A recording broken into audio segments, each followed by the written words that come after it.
உங்கள் தந்திவன் தொலைக்காட்சியில் சின்ன திரையின் சிங்க பெண்கள் மாலை 7 முதல் 8 மணி வரை காணத் தவறாதீர்கள். வயநாடு நிலச்சரிவில் சிக்கி முகாமில் உள்ளவர்களை நேரில் சந்தித்து பிரதமர் மோடி ஆறுதல். பாதிக்கப்பட்டவர்களின் குறைகளை கேட்டறிந்தார். வயநாடு மாவட்ட ஆட்சியர் அலுவலகத்தில் பிரதமர் மோடி தலைமையில் ஆய்வுக் கூட்டம். ஆளுநர் ஆரிஃப் முகமது கான், முதல்வர் பினராயி விஜயன் உள்ளிட்டோர் பங்கேற்பு. வயநாட்டில் இயற்கை பேரிடரால் பாதிக்கப்பட்டவர்களுக்கு தேவையான உதவிகளை மத்திய அரசு செய்யும் என பிரதமர் மோடி உறுதி. நூற்றுக்கணக்கான மக்களின் கனவுகள் தகர்ந்துவிட்டதாகவும் வேதனை.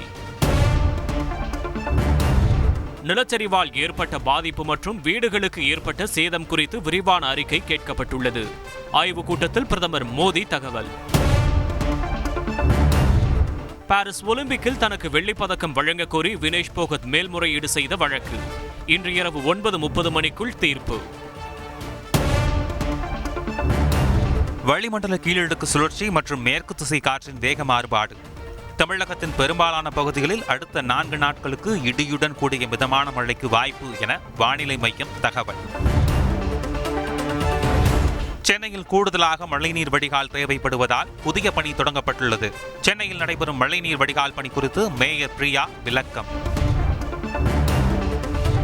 வார இறுதி நாளையொட்டி குற்றால அருவிகளுக்கு படையெடுத்துள்ள சுற்றுலா பயணிகள். அருவிகளில் நீர்வரத்து சீராக இருப்பதால் பொதுமக்கள் உற்சாக குளியல். இந்தியா இலங்கை இடையேயான பன்னாட்டு பயணியர் படகு போக்குவரத்து சேவை விரைவில் தொடக்கம். படகு போக்குவரத்தையொட்டி நாகை துறைமுகத்திலிருந்து இலங்கை காங்கேசன் துறை வரை சோதனை ஓட்டம்.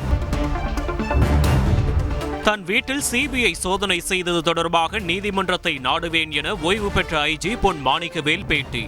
சாகும் வரை தன்னை விசாரித்துக் கொண்டுதான் இருப்பார்கள் என்றும் பேச்சு. சிதம்பரம் அருகே பழைய கொள்ளிடம் ஆற்றில் மனிதர்களை கொன்ற 12 அடி நீளமுள்ள ராட்சச முதலை சிக்கியது.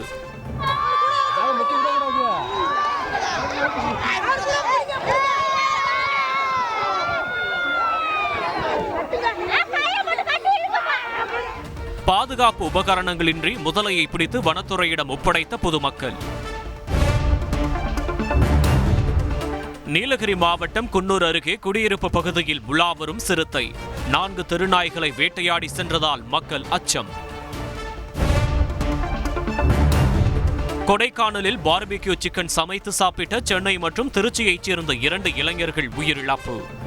சிக்கன் சமைத்த அடுப்பை அணைக்காததால் எழுந்த புகை காரணமாக மரணம் என போலீசார் தகவல். தென்காசி அரசு மருத்துவமனையில் திறந்த வெளியில் அழுகிய நிலையில் வைக்கப்பட்டுள்ள சடலம். மருத்துவமனைக்கு வரும் நோயாளிகளுக்கு நோய் தொற்று ஏற்படும் அபாயம். நடவடிக்கை எடுக்க வலியுறுத்தல். நெல்லை மாவட்டம் நாங்குநேரியில் ஆசிரியர்களை கொல்ல வகுப்பில் கத்தியுடன் மாணவர்கள் வந்த விவகாரம். 3 மாணவர்களையும் டிஸ்மிஸ் செய்து பள்ளி கல்வித்துறை அதிரடி. நெல்லை மாவட்டம் அம்பை அருகே வெவ்வேறு சம்பவங்களில் பள்ளி மாணவர்களிடையே மோதல். ஒரே நேரத்தில் விசாரணைக்காக 30க்கும் மேற்பட்ட மாணவர்கள் பெற்றோருடன் காவல் நிலையம் வரவழைக்கப்பட்டதால் பரபரப்பு. தன் மீதான குற்றச்சாட்டுகளை 24 மணி நேரத்திற்குள் திரும்ப பெற வேண்டும் என தயாரிப்பாளர் சங்கத்திற்கு நடிகர் விஷால் எச்சரிக்கை. திரும்ப பெறாவிட்டால் சட்ட ரீதியாக எதிர்கொள்வேன் என தயாரிப்பாளர் சங்கத்திற்கு கடிதம். தென்காசி மாவட்டம் மேலகரம் திமுக கவுன்சிலரின் கணவருக்கு கத்திக்குத்து. மேலகரம் பேரூராட்சி திமுக செயலாளர் சுடலை முன் விரோதம் காரணமாக கத்தியால் குத்தியதாக தகவல். உங்கள் தந்திவன் தொலைக்காட்சியில் சின்ன திரையின் சிங்க பெண்கள் மாலை 7 முதல் 8 மணி வரை காணத் தவறாதீர்கள்.